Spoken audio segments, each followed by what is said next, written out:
Catastrophe. Roger, I just got to get your temperature right now. There's been so much happening day to day about Facebook over the last couple of weeks. Where are you right now on this? Well, Emily, I think what we're looking at here is the recognition now much more broadly among policymakers and users and journalists that the business model of internet platforms, and I'm speaking here really about Facebook and Instagram, but also about YouTube and Twitter, that the business model of those things is based on monopolizing our attention. And the things they do to grab our attention provoke our emotions. They consciously use algorithms to amplify the most engaging content. That turns out to be hate speech, disinformation, and conspiracy theories, which are just terrible for society. And what we're seeing now, because of the confluence of the general election primary season, the pandemic, the economic collapse, and now all the protests going on, there's so much of that that's being magnified and exacerbated by Facebook, by YouTube, by Instagram, by Twitter, that the whole country understands that this is a really, really serious issue and we have to get on it. Now, between Biden jumping in on this on Facebook and President Trump taking an opposite tact with the executive order, Facebook is now going to be a big flashpoint in the U.S. election. I mean, how do you expect this to play out? Emily, it's anybody's guess. Facebook has taken a major risk here because they have altered their terms of service to protect the privileges of the president for advertising in the campaign, right? They used to have a rule that said you couldn't lie in a political ad. And President Trump did some incredibly essentially dishonest things that would have been illegal in any advertising context. He had offers that, said you must reply by midnight, which were done every single day for weeks. And Facebook, rather than pull those ads down, changed its terms of service to make those kinds of ads okay. And it's done a whole bunch of other things that have made it really clear that they're lined up on Team Trump. And obviously, if the election goes the other way, Facebook will stand alone in having made that very visible move. And if you're an investor, that's a kind of risk you don't see in any of the other internet platforms, even though they're doing most of the same kinds of things. So do you believe they're taking these stands because they believe President Trump is going to be reelected? I have no idea why they're doing it other than if you're an internet platform on the scale of YouTube or Facebook or Instagram, you have to align with power.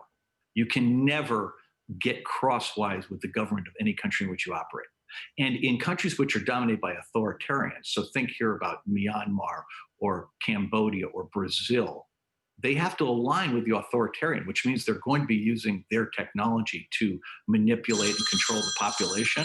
And that is the sort of thing that in the United States, President Trump would like to do. And so they have, unlike the other platforms, they've done that in an undisguised way. And I think that makes them vulnerable. I think Mark is very fixated on power. I think he really has a vision that his platform is going to replace governments in many contexts. I think Google has the same vision, but they're much more subtle about how they implement it. And, I just think Mark has put himself in this position where he's going to be the target of attention throughout this campaign. And then if President Trump wins, I don't know what loyalty he's going to show them. If President Trump loses, I think the other side's going to rightly look at Facebook as having, not been an even-handed player in the electoral process. Okay, so there's a lot to unpack there, Roger. If Biden wins, where does that leave Facebook? Well, presumably Biden will treat Facebook fairly, which is they're going to look at what Facebook does.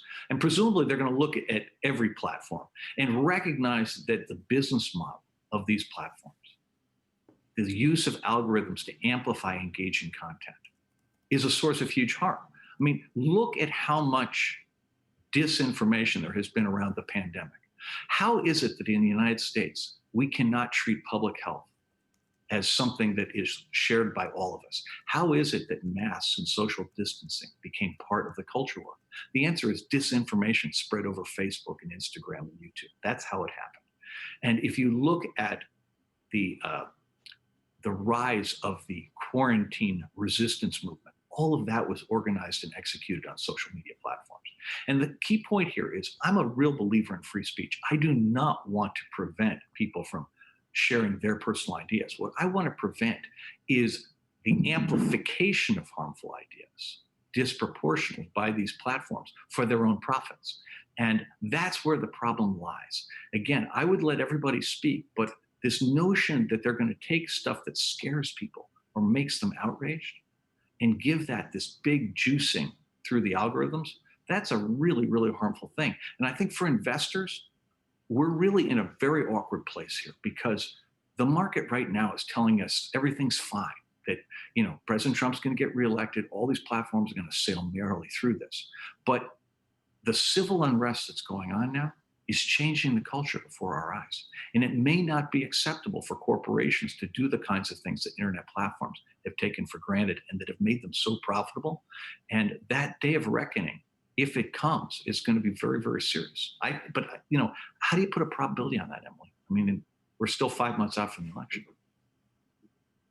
So if you're in favor of freedom of speech, what do you think Facebook should have done about the president's tweet suggesting that looters be shot? We know the stance that Facebook took.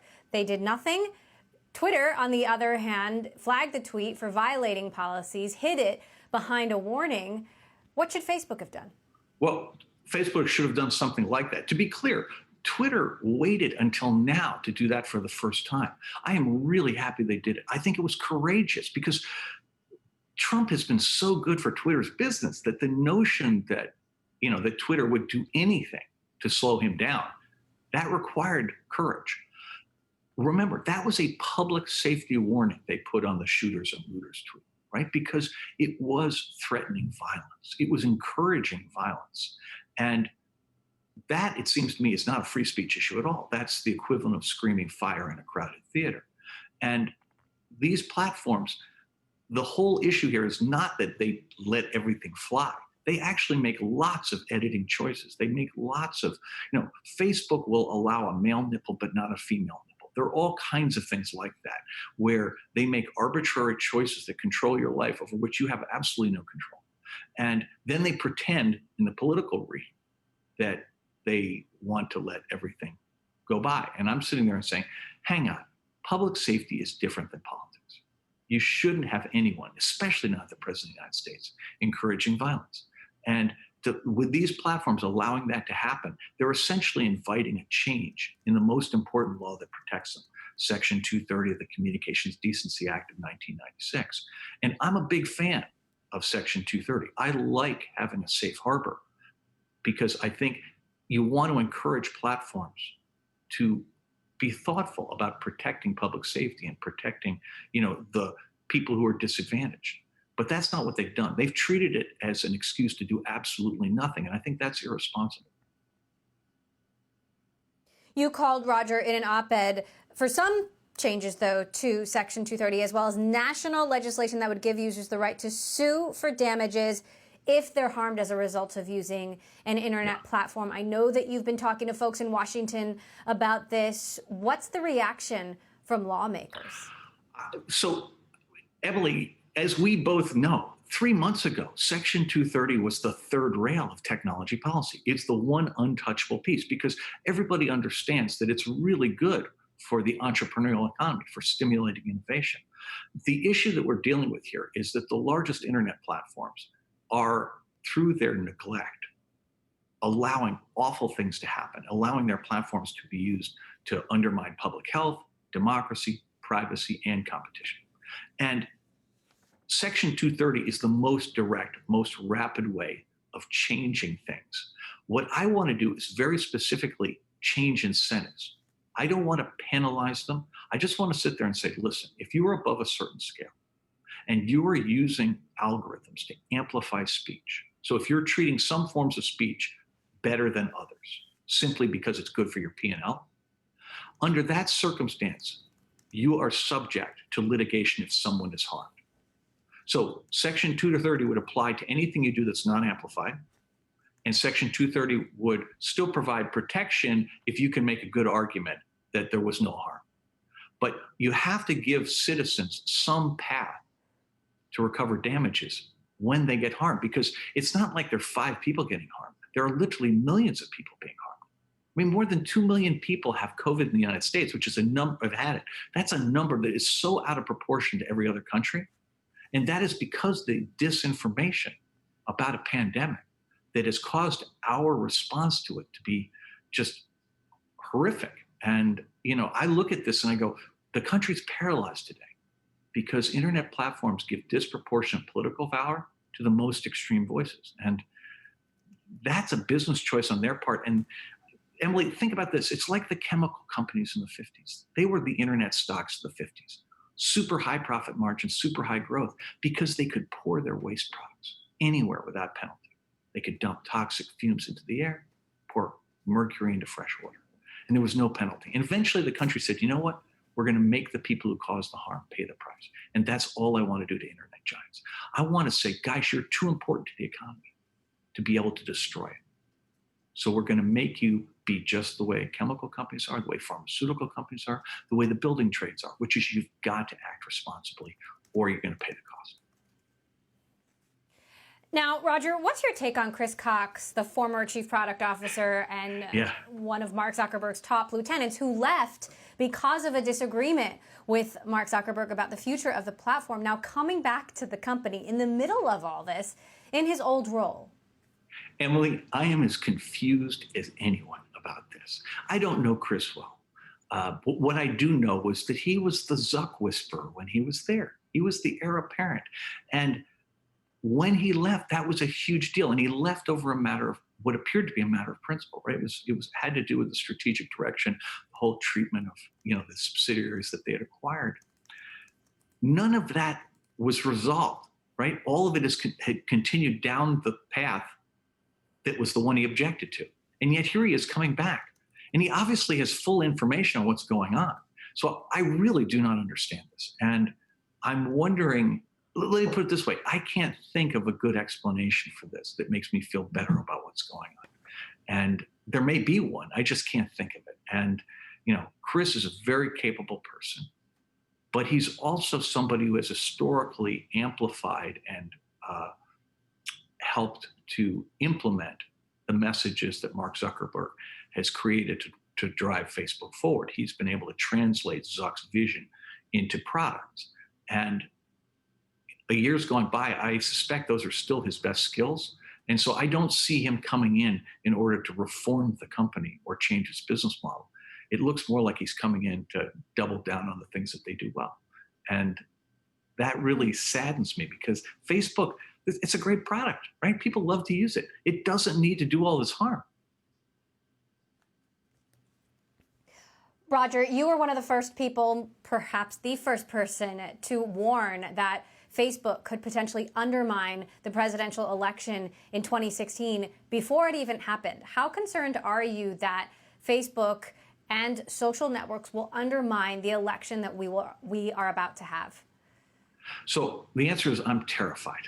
And I'm terrified because the Democratic primary was, with almost no journalistic investigation, significantly affected by disinformation.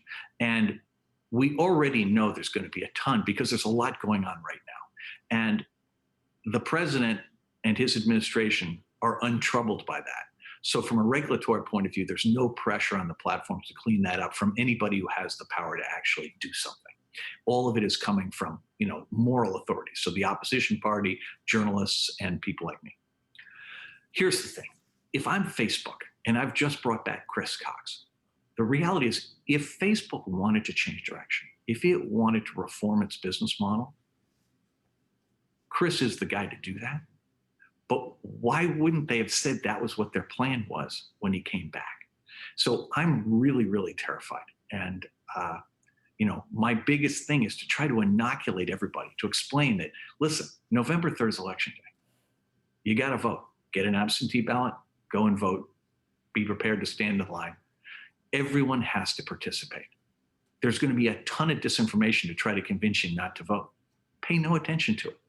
This is the one where we all have to show up. This is where, if you're an American, you have to vote. And, vote for whomever you choose. But this is the year everybody has to vote. Speaking of inoculation, as we've been speaking, headline just crossed that Brazil is now second in COVID-19 deaths, behind the United States, now passing the United Kingdom.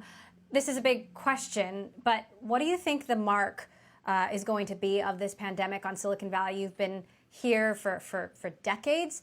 We've seen companies laying off large chunks of their workforce. We're seeing work habits potentially change forever. What is the mark, the legacy of COVID-19 going to be on Silicon Valley? So, Emily, one of the things we should really congratulate Silicon Valley on was having been early.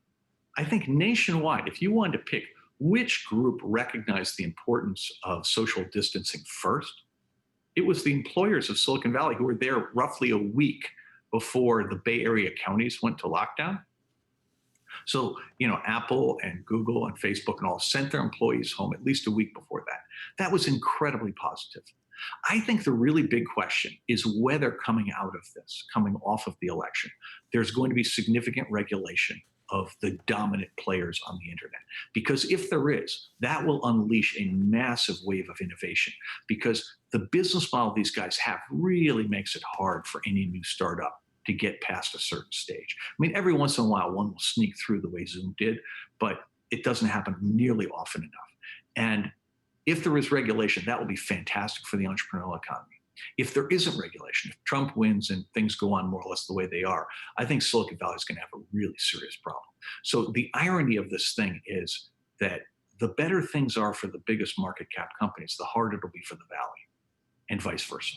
And I don't think we know the answer to that question yet, which is why November 3rd is so important, because whether we like it or not, politics is going to have a huge impact in what our investment opportunity is from here. And I look at the technology that's there and say, if we started to pursue the opportunities to empower people, that would be huge. Because right now, the last 10 years, all those business models are predatory. And I'm talking here about whether it's Uber and Lyft being predatory towards employees, or the kinds of weird things that would happen on an Airbnb or in a WeWork, Spotify relative to musical artists.